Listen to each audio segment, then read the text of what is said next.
பாக்கிட்டமா வளைகாப்பு கொண்டு போகலாம் வாங்கம்மா. சசி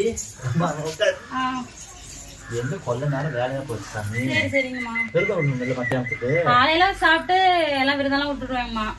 தம்பிக்கு பசங்களுக்கு சாப்பாடு இது பண்ணோம். சரி மறுபடியும் மாட்டுக்குது. மதியானத்துக்கு சாப்பிட மாட்டேங்கம்மா. விருதம் ஒரு நாள் ஒரு நேரம் விருதம், நைட்டு ஒரு நேரம் தோசை, அவ்வளவுதான். ஒரு நேரம் தோசை, ஒரு நேரம் தோசைனாலும் ஒரு தோசை இல்ல ஒரு நேரத்துக்கு தோசையா? அப்படி இல்ல இல்லைங்கம்மா, ரெண்டு தோசை தான், அவ்வளவுதான். 2 தோசை. சரிம்மா வாங்கம்மா, நம்ம வளைகாப்புக்கு போயிட்டு வந்துடலாம். வீட்டுல வேலை இருக்கு. யாருக்கு வளைகாப்பு? என் நாத்தனாக்குமா. அந்த பிள்ளைக்கு ரொம்ப நாளா பிறந்த இல்லாம. ஆமாங்க. பரவாயில்ல. எந்த ஊர்ல? இங்கதான் பக்கத்துலமா. இங்கதான் உட்காந்துருக்கீங்களா? நாங்க இங்கதான் உட்காந்து. நீங்க உட்காந்து எங்க கிளம்பிட்டீங்க? இன்னும் கிளம்பல மாப்பதான் கூப்பிடுறாங்க. நல்லா உட்காந்துக்க. ரொம்ப நாள் ஆச்சு. துணி எடுத்து உங்களை பாத்துட்டு போலான்னு தான் வந்தேன். சரி சரி சரி. அப்புறம் நல்லா இருக்கீங்களா? எல்லாத்தையும் நல்லா இருக்கிறதா வந்திருக்கிற. இனிமே தான் முடிவு பண்ணணும். ஏன் சசி? இது என் நாத்தன மாவ. அப்படிங்க. நல்லா இருக்கீங்களா? சரிங்க. என்ன விஷயமா இல்ல இப்ப வளைகாப்பு போனாமா கூட்டிட்டு? அதெல்லாம் இருக்கு. நீ கேக்குற என்ன விஷயமா கூட வருவாங்க. அதெல்லாம் நீ கேட்கக்கூடாது. நீ எதுக்கு வந்து அதோட கேட்டு உட்காந்துக்கணும். வளைகாப்புக்கு போறீங்களா? இருமா. இப்ப ஏன் சாமி என்ன ஊர்ல வளைகாப்பு? என்ன ஊருன்னா பக்கத்துலதான், தொட்டியம் பக்கத்துல. தொட்டியம் பக்கத்துல தான். தொட்டியை தொட்டா இப்ப நம்மளே இருக்கோம். தொட்டியம் பக்கத்துல தான் ஊரு. தொட்டியம் பக்கத்துல காத்தியப்பட்டியில. சரி சரி சரி சரி. மண்டபத்தை வச்சிருக்கீங்க? ஆமாங்கம்மா. சரி சார் சரி சார் சரி பரவாயில்ல. வீடு எந்த வேலையா இருந்தாலும் நீ கண்டிப்பா நீங்க வந்துடணும். ஏன் சார் நீ வீடு வேலை தான் ஆயிட்டு இருக்காங்க. அப்புறம் எப்படி பாருங்க, ஒரு நாளைக்கு கொஞ்சம் நேரம் நான் போயிட்டு டக்குன்னு வந்துடலாம். ஏமா என்னமா வளைகாப்புமா? இருமா. வளைகாப்புமா? வளைகாப்பு அவன் நாத்தனாவுக்கு வளைகாப்பு அப்படின்னா 4 பக்கம் போயிருந்தா தானே சார். சரி ஆமாங்கம்மா. தெரியாது இல்ல. சரி போனோன்னு கும்பல்ல ஒண்ணுல வந்தாலும் கரெக்டா வந்தீங்கன்னா சாப்பிட்டு உடனே டக்குன்னு வளையல் போடுவாங்க, பாத்துட்டு வந்துடலாம். நீங்க வரணும் அவ்வளவுதான். நான் வரேன். ஆமா சாயந்தரம் கூட வரணும் சார். இல்லம்மா நீங்க வந்தீங்கன்னா கொஞ்சம் நல்லா இருக்கும். வளையல் போடுவாங்கல்ல. நீ வாரியா? நீ ஏமா இவங்களை வச்சுக்கிட்டு தான் வளையல் போடணுமான்னு? இருந்தாலும் பெரியவங்க இல்லையா? பெரியவங்க தான். அப்படின்னா என்னன்னு தெரியாம வளைகாப்பு என்னன்னு வளைகாப்பு இவங்களை வச்சுக்கிட்டு வளைகாப்பு போடணுமான்னு இவங்களை வச்சுக்கிட்டு போடணும். ஒன்னே வச்சு போடலாமா? அமுத்தூர் போனேன் அந்த ஸ்பாஞ்ச் எடுத்து அப்படியே தேய்ச்சி போடுவேன் மோரையில தெரிஞ்சுக்க. இவங்களை வச்சுக்கிட்டு போடணுமான்னு கேட்கறேன். ஏமா வளைகாப்பு நீங்க செய்யறீங்க. இப்படி வாசாசி நீ வந்து உட்கார். நீ இப்படி உட்கார். ஏமா வளைகாப்பு அவங்க வீட்டுல வைக்கிறாங்கம்மா. அதுக்கு வந்து ஆளு கூப்பிடுறாங்கம்மா. வாங்க இந்த வளைகாப்புன்னா வளைகாப்பு வச்சவங்களே வீட்டுல இருந்தா 4 பேரு. அப்படின்னா என்னன்னு தான் கேக்குறேன். எனக்கு தெரியல. உங்களை கூப்பிடவும் தான் கேக்குறேன் திடீர்னு. என்னைய கூப்பிட்டாங்கன்னா என்ன உனக்கு ஒண்ணு புரியலையே? என்னைய கூப்பிட்டாங்கன்னா அதான் உனக்கு பிரச்சனையா? அது என்ன அப்படின்னு நான் கேக்குறேன். வளைகாப்புன்னா இப்ப அவங்க நாத்தனா வந்து மாசமா இருக்குது. 7 மாசம். சரி. 7 மாசமா முழுவாம இருக்கிறவங்களுக்கு, மாசமா இருக்கிறவங்களுக்கு வந்து 7 வகை சாப்பாடு கட்டி சோறு கட்டி போட்டு வளையெல்லாம் எடுத்து வச்சு கையில சாமியை வேண்டி முதல்ல வேப்பம் கொத்து இருக்கு இல்லையா, அந்த வேப்பலைய வந்து வேப்பம் கொத்த உருவி அதுல வளையெல்லாம் செஞ்சு முதல்ல மாட்டுவாங்க சாமி வளையல். அதுக்கப்புறம் வளையல் பூட்டுதல், அது பேர் தான் வளைகாப்புங்கிறது. வளையல் பூட்டுதல்னு சொல்லுவாங்க. ஒரு ஊருக்கு ஒரு மாதிரி சொல்லுவாங்க. சாத்திரத்துக்கு இதெல்லாம் சொல்லி தொலைஞ்சி கூடயே கூட்டு வந்து தொலைஞ்சியா இதெல்லாம் சொல்லி தொலைணுமா நமக்கு தலையெழுத்து. சரி மாசமா இருக்கிற பிள்ளைக்கு 7 மாச பிள்ளை கறிக்கு அவங்க அம்மா வீட்டு வந்து வருவாங்க. வந்து வீட்டுக்கு வந்து சாப்பாடு எல்லாம் கட்டி போட்டு வளைகாப்பு எல்லாம் போட்டு அந்த பொண்ணை வீட்டுக்கு அழைச்சிட்டு போவாங்க அவங்க வீட்டுக்கு. அதுதான் இப்ப வளைகாப்பு போடுறோமா, வளையெல்லாம் போட்டு அந்த சாமி கும்பிட்டு சந்தன குங்குமங்களாம் வச்சு விட்டு எல்லாத்துக்கிட்டையும் வந்து அவங்க எடுத்து கொடுப்பாங்க. வளையல வந்திருக்காங்க பாரு அங்க பொண்ணுங்க, அவங்களுக்கு எல்லாத்துக்கும் எடுத்து கொடுத்து சாமியை கும்பிட்டு அதுக்கப்புறம் அந்த பிள்ளைய கூட்டிட்டு போவாங்க அவங்க வீட்டுக்கு. இப்ப அந்த நிகழ்ச்சி நடக்குது. அந்த பிள்ளைக்கு வளைகாப்பு போடுறாங்க. அப்ப அவங்க வீட்டுக்காரருக்கு ஏமா அந்த அந்த விஷயத்துக்கு முக்கியமானதே அவங்க வீட்டுக்காரர் தானேம்மா. அவங்களுக்கு எது காப்பெல்லாம் போடுவாங்களா? தலையெழுத்து பாரு. இதெல்லாம் என் தலையெழுத்து. மாலை போட்டு கூட நிம்மதியா இருக்க முடியல. என்ன கேட்டேன்? ஏமா அந்த பொண்ணுக்கு இவ்வளவு வளையெல்லாம் போட்டு எல்லாமே செய்வாங்க வளைகாப்புங்கிறீங்க. அதுக்கு முக்கியமான அவங்க முக்கியமான காரணமே அவங்க வீட்டுக்காரர் தானே. அவருக்கு ஏதாவது காப்பு எதுவும் போடுவாங்களா? உங்க அம்மா வந்து வளைகாப்பு போடும்போது உங்க அப்பாவுக்கு விளஞ்சதும் போட்டுனாங்களா? இல்ல சீவ சமாதி கட்டி உள்ள இறக்குனாங்களா? என்ன கேக்குறேன்? இது என்னமா பொண்ணுக்கு வளையல் போடையில மாப்பிள்ளைக்கு ஒரு காப்பாவது போட மாட்டாங்களா? அதுக்கு பேரு தாமா வளைகாப்பு. வளையல் உங்க பொண்ணுக்கு செய்யறீங்க, காப்பு வந்து உங்க மருமகனுக்கு செஞ்சீங்கன்னா தான் வளை காப்பு 2 பேத்துக்கு சேர்ந்து பண்றது. இதுக்கு வந்து நீங்க தான் சொல்லணும். சொல்ல முடியாது. சொல்லுங்கம்மா. எந்த சாத்திரத்துக்கிட்ட எப்படி நீ கூட்டிட்டு வரும்போதே 7:30 கூட்டு வந்துட்டு சொல்லுங்கம்மா எப்படி சொல்லுவேன், எப்படி கேட்கலாம் பாரு. ஏடி பொம்பளை பிள்ளைக்கு வளை காப்பு போட்டா அவ புருஷனுக்கு காப்பு வளையல் போட்டா அது காப்பு போடுங்களா மோதிரம் போடுங்க. எந்த ஊர் உங்க ஊர்ல அப்படி அப்படி ஏத்துன மோதிரம் பொம்பளை பிள்ளைக்கு தான் வளை காப்பு விட்டு கூட்டிட்டு போவாங்க அவங்க வீட்டுக்கு.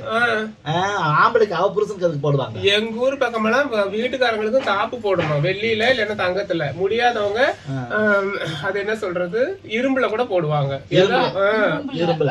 இரும்புல கூட போடுவாங்க. போட்டு விட்டு கொண்டு போய் எங்க மரத்துல கட்டி விட்டுருவீங்களா இல்ல வீட்டுல பேய் பிடிக்காம இருக்காது கட்டுக்குமா? அதுக்கு பேரு தடை, காப்பு இல்ல. ஏமா காப்பு தாம இல்லாத கொடுமைக்கு என்னமா செய்வாங்க? ஆம்பளைங்களுக்கு போட மாட்டாங்க லாபரி, பொம்பளைங்களுக்கு மட்டும்தான் போடுவாங்க.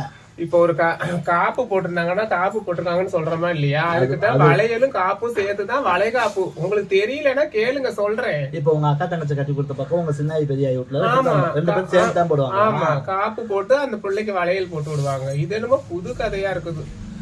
உங்க ஊர் சைடு எல்லாமே புது கதையா இருக்குது. என்னடி பேசுற நீ? பேசணும்னே வந்திருக்கு லாபரி. தாலிய பொம்பளை பார்க்க கூடாது, எடுத்து உள்ள போடு. பொம்பளைங்க பாத்துக்கலாமா? ஆம்பளைங்க தான் பார்க்க கூடாது. இதனால என்ன இருக்குது பாருக்கா? பொம்பளைங்க பாத்துக்கலாம். நீங்களும் இப்ப தாலி போட்டிருக்கீங்க, நானும் போட்டிருக்கிறேன். இது பாத்துக்கிறதுல ஒண்ணுமே இல்லையே. ஆம்பளைங்க பார்க்க கூடாதுன்னு சொல்லுவாங்க. ஏன்னா அவங்க ஊர்ல ஆம்பளைங்க ஒரு வேளை நம்ம பாத்துட்டாங்கன்னு வச்சுக்கோங்களேன், நம்மள தாலிய கற்பழிச்சு போயிருந்தீங்க.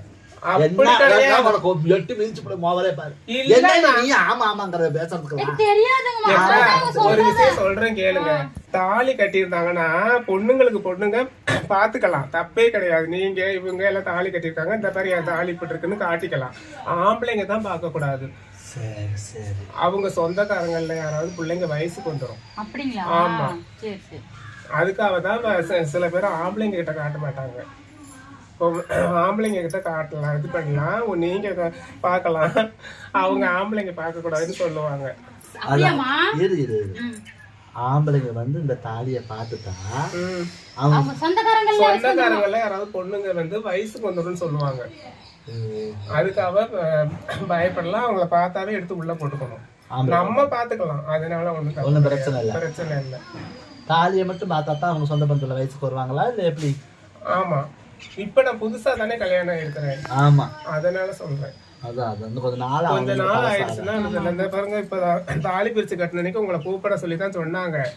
நான் தான் வேண்டாம் அப்படின்ட்டேன். ஏற்கனவே எனக்கு கல்யாணம் ஆனதுக்கே நீங்க சரியான கோபத்துல இருந்தீங்க.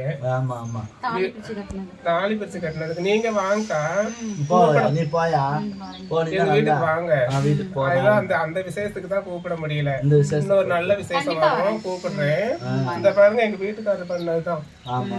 தாலி எல்லாம் பாருங்க. கட்டினாரா இல்ல உங்க வீட்டுக்காரர் கட்டினாரா? என்னடி அப்புறம் சிரிக்க? எங்க வீட்டுக்காரரு செஞ்சு எனக்கு எடுத்து கட்டிருக்கிறாரு. ஜாய் ஆளுகாசு கூட்டிட்டு போய் அவங்களே பார்த்து உனக்கு நம்மளோட குலதெய்வத்துப்படி நம்மளோட எல்லா கடையிலுமே விக்குதுமா, எல்லா கடையிலுமே விக்குது. ஒரு கடை பேர் மட்டும் நீங்க சொல்றது கவரிங்க சொல்றீங்க. இது ஜாஸ் ஆளுகாசு, ஜாய் ஆளுகாசு சரிங்களா? அதுல பண்ணது 916. சரி. மொத்தமே வந்து 380 ரூபாயே என்னமோ சொன்னாங்க. நான் அப்புறமேலும் 300 ரூபாய் சொல்லி அதுவே எவ்வளவு நேரம் கழிச்சு அவங்க கிட்ட ஓரியாண்டு வாங்கினேன். ஆமா, நான் 91.6 தெரியல 91.6ன்னு சொன்னாங்க. அது இங்கிலீஷ்ல வாயில வரவும் மாட்டேங்குது. 916. ஓ, அத சரி. அந்த இதாமா 100 ரூபா நோட்டே ஒரு 3 கொடுத்தாரு. என்னையும் தானே கூட்டிட்டு போனாரு. 100 ரூபா நோட்டே 3 கொடுத்தாரு. அப்புறம் இன்னும் 60 ரூபா கேட்டாங்க. நான் அப்புறம் பேசி கொடுங்க. ஆமாக்கா, அப்ப ஜோயா காசுல வாங்கிருக்க மாட்டா சாமி. அதுக்கு நேரா எடுத்த மாதிரி இருக்கு கடை. அதுவே இதுல கடை இருக்கு. இந்த மாதிரி தங்கத்துல வாங்கல. இப்போ எல்லா நகை கடையிலுமே தரமான நகை தான் விற்பாங்க. என்ன, அதாவது 916 தேடியம் அதுக்கு கீழே உள்ளது வாங்குறவங்களும் இருக்கிறாங்க. ஆனா இது எதுலையுமே கேட்காம 300 ரூபாய்க்கு வாங்கிருக்கீங்கன்னா பாத்துக்க. டைமண்ட்ல மோதிரம் பண்ணிருக்காரு. இன்னும் என்னதான் அவர் செய்வாரு? எனக்கு அதெல்லாம் நல்லா செய்யறாரு. ஆமா. ஏன்னா இந்த உலகத்துல இப்படி ஒரு சிலையை பார்த்தது இல்லைல்லம்மா. அவன் புதுசா பார்த்தோம்னா அவன் பிறப்புக்கு இதுதான் பொம்பளையா தெரிஞ்சிருக்கு. அவன் பிறந்து வளர்ந்தாங்க 50 நாள் வரைக்குமே இதுதான் சீதை. அவனுக்கு ஒரு சீதையா தெரிஞ்சதுனால இவ்வளவு சொத்தை அழிக்கலாம். இன்னும் என்ன சொத்தை அழிக்கலாம் மத்தவங்க. வீடு கட்டிட்டாரு, நான் இனிமே அந்த வீட்டுக்கும் போயிட்டேன். இனிமே எனக்கு எந்த கவலையும் கிடையாது. கட்டு மட்டும்தான் கட்டலாங்க. வீடுன்னு இருந்தா சமையல் கட்டு இல்லாம இருக்குமா? அவரு கட்டாட்டியும் பரவாயில்ல, 3 கல்ல தூக்கி வச்சு கூட நான் சோறாக்கி அவருக்கு போட்டுருவேன். கடைசியில அந்த 3 கல்லையும் தூக்கி அவன் மேலேயும் போட்டுருவேன். நீங்க பாருங்க, ஏமா வீட்டுக்காரர் நல்லா இருக்கணும்னு சொல்லுங்கம்மா. உள்ள போட்டுக்கும் அது வேற புங்க முன்னாடி வேற காமிச்சிட்டமே, எனக்கு அது வேற இத்தனை பண்ணி போட்டிருக்காங்களான்னு சொல்லிக்கிட்டே கிடப்பாங்க. ஆமா, காலையில 2-3 கையில நான் தொங்கிடுவேன். ஏன்னா நான் பாத்துல எதுக்கு நான் அடிச்சுக்கிட்டே கிடப்பீங்க? வந்து உங்களை பார்க்க வந்தா இது ஒரு தொல்லை. இவங்க கிட்ட அடி வாங்கியே நான் இப்படி ஆயிட்டேன். இங்க பாருங்க, 1/2 கிரவுண்ட் ஆயிடுச்சு தலை. முன்ன இத வரைக்கும் இருந்துச்சு முடி, புடிச்சு ஆட்டி ஊர்ல இருந்து வந்துட்டு இப்ப நீங்க கோயம்புத்தூர் பாருங்களா? நானும் லாபரி எல்லாமே ஒரே ஊர் தான், பக்கம் தான். நீங்க ஊருக்கு வரீங்களா? நானே வரேன்னு அவளாலே இருக்க முடியல. போற பக்கம்லாம் கேட்கறாங்க சாமி, எங்க அம்மா ஊர்ல இருக்கிறாங்க, ஊர்ல இருந்து நான் வீடியோ போட்டேன் அப்படின்ட்டு கிளம்பி வந்துட்டா. கதையெல்லாம் ஜோதிச்சு பாத்துக்கல. கதையெல்லாம் பொம்பளை தாலியை பார்க்க கூடாது உள்ள போறீங்க சொன்னதுக்கு, பொம்பளைங்க பார்க்கலாம், ஆம்பளைங்க தான் பார்க்க கூடாது. அப்படி ஆம்பளைங்க பார்த்தா அவங்க சொந்தப்படுத்த யாராவது வயசுக்கு வந்துடுவாங்களாமா. இனிமே போடுறோமா வீடியோ அப்படித்தான்.